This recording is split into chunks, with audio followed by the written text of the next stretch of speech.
भारत माता की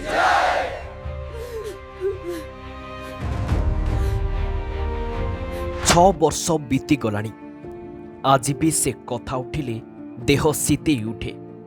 सारा देश भालेंटाइन्स डे पालन करुथिबा बेले किंतु हठात भारत को घोटी आसीथिला कला बादल। हस खुशी रे फाटी पड़ुथिबा देशटा केईटा मुहूर्त लुहरे भिजिथिला। किए पुओ को हराइथिला तो आउ किए स्वामी को, तो आउ किए भाई को, तो आउ किए बापा को। 40 जन जवान को रक्त रे भिजी जाइथिला पुलवामा माटी। आउ एही पुलवामार शब्द सारा देश रे चहल पकाई दिथिला। अदिनिया वर्षारे भिजुथिला भारत माँ। सतरे आज भी सेही दिनर कथा मने पड़िले लोमो टांकुरी उठुछि। कारण आज भी फेब्रुआरी 14 2019 मसीहार आजिर दिन अपराह्न समय जम्मू काश्मीर पुलवामा भयंकर विस्फोरण होइथिला। आउ एही विस्फोरण सारा देश को दोहलाई देइथिला। माटी कंपी उठिला, आकाश धुआरी ढाकी गला।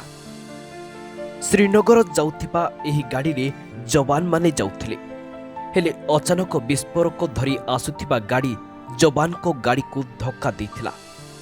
एही विस्फोरण रे 40 जन संतान जली पड़ी जाइथिले। आउ एही 40 जन पुओ को हराई भो भो होई कांदुथिला भारत माँ। आउ एही घटना आज भी भारतीयों को मनरे कंटा परी फोड़ी होई जाउछि। केही भी मनरु भूली पारि नाहंती। कला दिवस बोली पालन करुछंती। देशर विभिन्न स्थान रे शहीद स्मारक रे पुष्पांजलि और दीप प्रज्वलन करा जाउछि। एही आक्रमण परे देश आतंकवाद विरोध रे दृढ़ पदक्षेप नैथिला एवं काश्मीर रे सुरक्षा व्यवस्था को आहुरी कड़ाकड़ी करा जाइथिला। Bureau report, Odisha news now. दयाकरी आम चैनल को लाइक, शेयर एवं सब्सक्राइब करंतु।